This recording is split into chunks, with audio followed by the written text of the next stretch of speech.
Hey Donald, here you are. I see you changed your outfit. Yes, something serious like this calls for my best Cole's suit. Wait, Todd, you shouldn't be here. This bed is too much of a temptation. What? Sorry, I just flashed back to this weird dream I had about you. It's not important. Oh well, if you say so. We're almost there, huh? No, we've only been flying for 5 minutes, actually. Oh, is that right? Yeah. Donald, there's clearly something on your mind. Either that or you have a tummy ache. Which is it? I definitely still have a tummy ache from the Okinawan pizza, but there is something on my mind. Tell me. You know you can trust your Rutgers roommate. That bond is for life. It's Bill. I've tried to remain cool about it, but he is without a doubt the strongest enemy we've ever faced. The man makes Rob look like a Teletubby, and James Corden look like James Corden. Up until this point, we've been lucky to never face any serious losses, except Haresh. But that curse he has will protect him. Just the thought, though, that assuming we even win, we'll be walking out of North Korea without Joe or Barack or, God forbid, the Fujis. It fucking terrifies me. Since I was born in 2005, I have no idea who this Bill guy is. But something I do know is that no one in this world can beat Sleepy Joe, Barry O, and the Trumpster. I may have not been there for all the adventures, but I've heard about them. You three have gone to space, taken down a cult at Rutgers, and won enough tickets to get a PlayStation 3 at Dave & Buster's.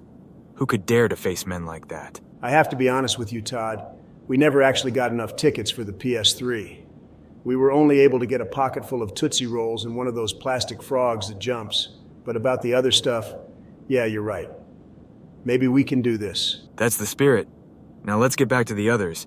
That Chinese guy who wears sweatpants is putting on Like Mike too. Damn, for real. That movie is surprisingly good. Let's go.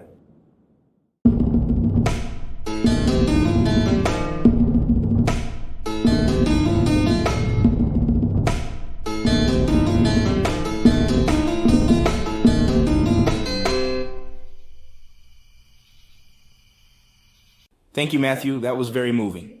Okay, Giovanni, it's your turn to express your fears about death. Remember that this is a safe space, so say whatever is on your mind. Thank you, Kim. My fear is that heaven won't have Scooby-Doo vitamins. That's it. That's your fear about death? Why? Well, Dave, the way I see it is in heaven, there isn't any sickness, right? That's right, Giovanni. So, wouldn't it follow that there would be no need for things like vitamins? Yeah, I guess I get what you're saying. But the idea of having to go without my beloved Scooby-Doo vitamins seems more like torture than like paradise. So that is why I'm afraid of death. That's very understandable, Giovanni. Would anyone like to say something to try and assuage Giovanni's fears? I would like to say something. What the fuck are we doing?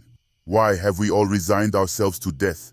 Aren't we holding out hope that your friends are going to come rescue us? Boss, even if they do, the practice of memento mori, which has been around since antiquity, is proven to lower one's fears of death, an inevitability regardless of whether or not we are... Matthew, don't start another argument about memento mori. With you, it's always memento mori this, memento mori that. Ever since you audited that community college class on Stoicism, it's all you talk about. Boss, it's not Matthew's fault that you chose to order Intro to African Literature, while we did the class on Stoicism. You need to stop being so angry about it. I'm not angry about it. I fucking loved Intro to African Literature. What about when your essay on Chinua Achebe's Things Fall Apart got a D? I told you to never bring that up again. It's not my fault the professor didn't understand the book. What in the hell are the five of you babbling about in there? Bill, can you please leave us alone? We're trying to mentally prepare ourselves for our execution. Sorry, Kim, but you're as mentally prepared as you're going to get. It's go time. What? But the sun hasn't even risen yet. All North Korean executions are done at night. It's like a tradition. Don't worry, Kim. The tradition will be upheld. But you guys are going out in such an over-the-top way that the technical rehearsals have to start promptly at dawn. You have no idea how complicated this thing is. The shark wranglers have to time their releases just right. The pyrotechnics have an iffy reliability at best. And don't even get me started on the motorcycle jump I'm going to do over the whole thing. This shit is going to put Cirque du Soleil to shame. Damn, that sounds sick as hell. What was that, Kimmy boy? Nothing, Bill. Fine, have it your way. Do what you will. Donaru, Barack-kun, Josuke.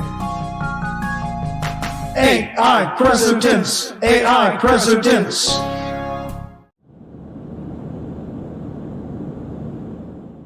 All I'm saying is there's no reason why we can't continue to explore the Raccoon City incident. George, Resident Evil 2 and 3, not to mention the 4th survivor mode in the former, really cover everything about the Raccoon City incident. On top of that, we got to see more of it in the Outbreak games, as well as the Umbrella and Darkside Chronicles. Don't forget the Ghost Survivors in the RE2 make. I know there's a lot already, but there could always be more. It was the destruction of an entire city. Imagine the stories of all the people who faced insurmountable odds fighting against a zombie horde only to be struck dumbfounded at the end when they came to believe they must nearly be free and look up to see the missile coming toward them. It might seem silly, but I actually wrote a whole script for a Resident Evil spin-off with basically that same plot. Just a small thing. Maybe even a chance for them to bring the 90s game style onto modern consoles. I've sent my work into Capcom like a dozen times. There's been no response yet, but I'm sure it's coming. Yeah, that's cool, George. Attention everyone, this is your pilot speaking. I want to give a reminder because I know you forgot. I'm talking to you, Joe. That now is the time to go to the bathroom. We won't be making any stops once we land. Speaking of landing, Hello friends, this is your co-pilot Haresh. We are currently descending into the Kangwon province. Make sure you are all seated and strapped in, but more importantly, make sure you are all having fun. I guess this is it. So what do you fellas think the odds are that... Haresh, I told you not to touch the fucking controls. Sorry friend Rob. We were about to hit a majestic rough-legged buzzard and I wanted to save the poor creature's life. Well, whoop-dee-doo, the bird gets to live and we all die in a plane crash. Humans don't own the earth. We share it with the animals. That turbulence is kind of concerning, isn't it? Attention passengers, we will be making an emergency crash landing. Brace yourselves. And to Joe, once again, go to the bathroom now. I always knew I'd die in a plane crash. My only regret is that I won't be able to reconcile with Aoki-sensei. I guess that means you won't be going to the bathroom?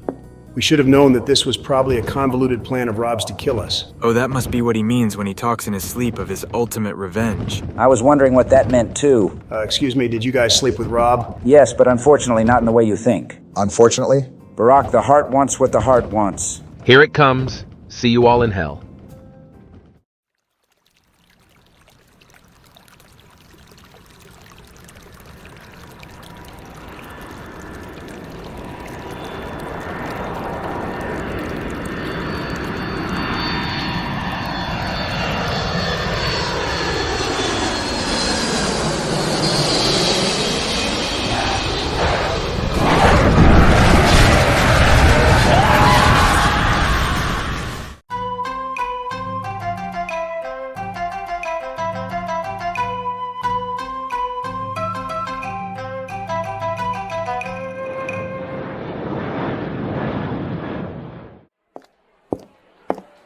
Sorry, Aoki-san, but I'm going to need you to move away from the students. What? Why? You are no longer a teacher at Hayazaki High School, and we don't want you to get up to any funny business. What kind of funny business? Stop stalling, Aoki-san. You heard Officer Sakamoto. Move along. Shirakawa-sensei, is this your doing? Of course it is. I need to keep my students safe from dangerous people like yourself, don't I? Oh, come on, you're being ridiculous. Ridiculous, am I? Which one of us here lost 4 students? I mean, that wasn't really my fault exactly. Arguments will get you nowhere. Don't make this harder than it needs to be. Okay, fine. So you don't want me near the students, but I'm still on this flight. How am I supposed to stay away from the students when we're on the same plane? Officer Sakamoto. Unfortunately, Aoki-san, we've canceled your ticket with the airline, so you won't be flying back with the rest of us. Whatever. When am I flying back then? How are we supposed to know that? It seems like a problem for you to figure out. You've got to be fucking kidding me. Now, Aoki-san, you shouldn't use profanity around children. It makes you seem like even more of an immediate threat than you already are. And you wouldn't want us to get the police involved.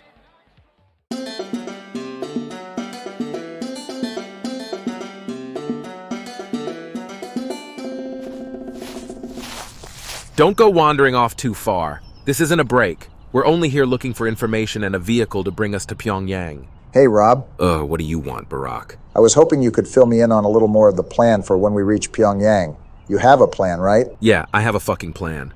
What about you, Four Eyes? What do you want? Cool it with the attitude, dude. Can't the world's greatest mangaka also be interested in what the plan is? Technically, but I haven't believed you write manga for a second. Just by your appearance, I'd say you're more likely a high-ranking executive in a video game company. Whoa, that's a wild guess. That's definitely not true. Haha, let's get this train back on track. So that plan, Rob? Chill out, Barack. You'll find out the plan when you need to know it. Soda-kun, your impersonating the captain on the ferry was awesome. You really think so, Donald-kun? Yeah, I was starting to believe you were the real captain myself, not gonna lie. Hey, Donald-san, Akiyama-san, can we talk to you for a second? Sure, what is it, Fuji's? I'm sure you've heard it by now, but Maki-senpai dumped us because she's in love with Haresh. I may have overheard Okita-san saying something about that. That man sure loves to gossip. So what about it? Well, we don't know exactly. It's confusing, and overall we just don't know what to do anymore. We kind of lost our cool on the ferry and cursed them both out. Don't worry, Fuji's. Haresh will forgive you. He's forgiven Barack, Joe, and I for doing far worse. We know that. He told us so on the plane, but it seems Maki-senpai has completely shut us out. She wouldn't even look at us when we tried to apologize to her. I think I see what's going on. This reminds me of the time I tried to give Donald-kun a hand job and he freaked out. Then later he said being gay was gay, so I got really mad and wouldn't talk to him for a while either. Oh? And how does that relate to our problem? Unless, are you suggesting that we give each other a hand? No, well, maybe give it a shot if you guys also swing that way. But my point was, people are sensitive. And unfortunately, you never know what will set them off. On top of that, people can be selfish. You should understand that yourselves, Fujis. Struggling to find a perfect solution may be what you want to do, but it isn't always what you should do. Relationships take time to figure out, especially romantic ones. My guess is that Maki-chan is shutting you out because she doesn't know what to say to you, not because she wants to say nothing. So we should, Give her some space, Fujis. Like a gunshot wound on the ear of your body double. A heart can't heal if you don't let it. Oh, that's what we thought you were going to say. It isn't the answer we wanted, but we trust you. Thanks, guys. So this is the Soviet Union? A lot more Koreans than I expected there'd be. That's because this is North Korea, not the Soviet Union. Yeah, and the Soviet Union has been gone for like 40 years or something. It's gone? Where did it go? It's a long story, but it starts with this guy named Ronald Reagan, who was the president when my dad was vice president. They also kissed on a dare once. After the kiss... For fuck's sake, we all know what happened after the kiss, George. Geez, Joe, what crawled in your boot? It's nothing. I just had a thought that's been bugging me. Was it about that weird teacher you like who dresses like preteen jailbait? Yeah, it was. I thought the best way to get Aoki-sensei back is to be really indispensable to this whole saving the world plan.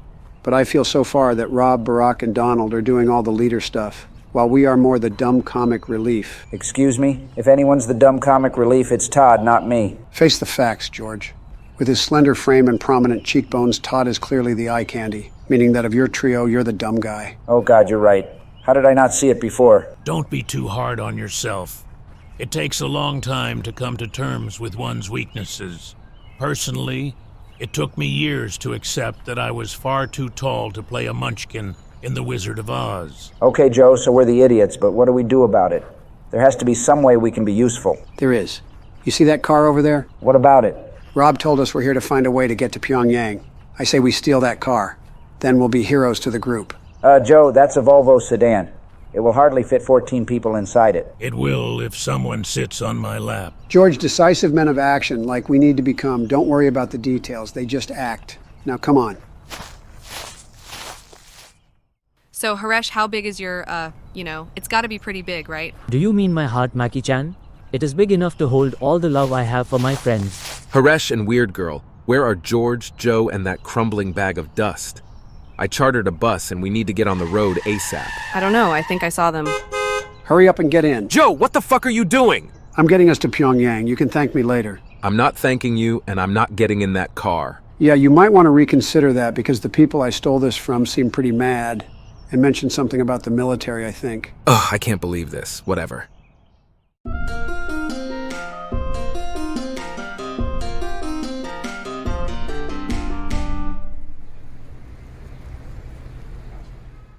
How many times do I have to tell you that we need the fireworks aimed directly above the ring of fire? Oh, we do? Sorry, that's on me. I told them to shoot them more toward the back. Brian, why would you do that? Well, if Chubby Chaser's gonna jump through the ring of fire, I thought it'd be dangerous to have the fireworks right above him. You idiot. The fireworks come after the jump. Hey, is everything all right down there? Can I practice the jump yet? Sorry, sir, we're having logistical issues. Still, I've been sitting on this platform for 2 hours waiting to do the jump.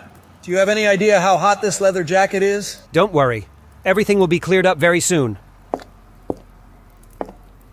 Bill, the boss, and his crew and I were wondering when our call time is for hair and makeup. It's 2 hours before curtain. 2 hours for hair and makeup? That's ridiculous.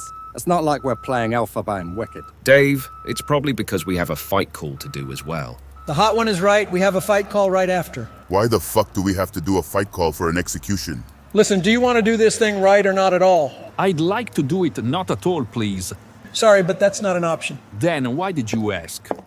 It's called a rhetorical question. Geez, Bill, now that I get a look at you up close, you have some horrible tan lines. Kim, I layer my face in sunscreen every morning. I can't possibly risk it getting any more wrinkled than it already is. Why did you turn everything else then? Look, I don't have time to stand around answering a million questions. In addition to the execution, I have 200 nuclear missiles launching at Japan tonight. I need to get to the war room for final preparations. I hope that when I get back, we will finally be able to practice my jump.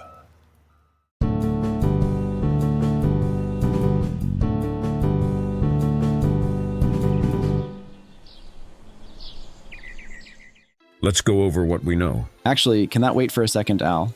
I see they put out a fresh pepperoni pizza, and I want to grab a slice. Ronaldo, what is more important to you? Our friends' lives or pepperoni pizza? I don't see why I should have to choose. Stay here. We can get Little Caesars later if you really want. Okay, thanks, Al. Now let's go over all this again. Who was first to see George on the day he and Todd disappeared? That was me. He told me that we couldn't get Baskin-Robbins, and I was pretty bummed about it. What happened next? I passed by him on my way to class. Did he seem out of the ordinary at all? No, he just went to talk to Todd, and they listened to something on Todd's phone together. A mysterious recording? Could it be a message from a blackmailer? You need to give up the blackmail angle, Al. There is no way George had a dark secret. He's far too much of a gabber. What about Todd? Todd can't keep secrets either. He's not smart enough. Fine, let's keep going. Who saw them next? That's me again. I caught them after classes. Todd was worried about the big astronomy exam, so I told him about a guy who'd sell him a copy. He was pretty interested. This is the part I don't believe. No way would Georgie go along with cheating. Isn't he cheating on his wife with you, though? They have an open marriage, and either way, we checked out that guy selling the exam, and he said he never saw either of them. And no one else has seen them since either. Yes, but I did hear from George. When he didn't show up to the Sigma Delta Tau party, I called him and he said he was in some hot water. There was also a man there with him. Since then, everything has gone to voicemail. Dang, I still can't figure out what happened to them. The whole thing makes no sense.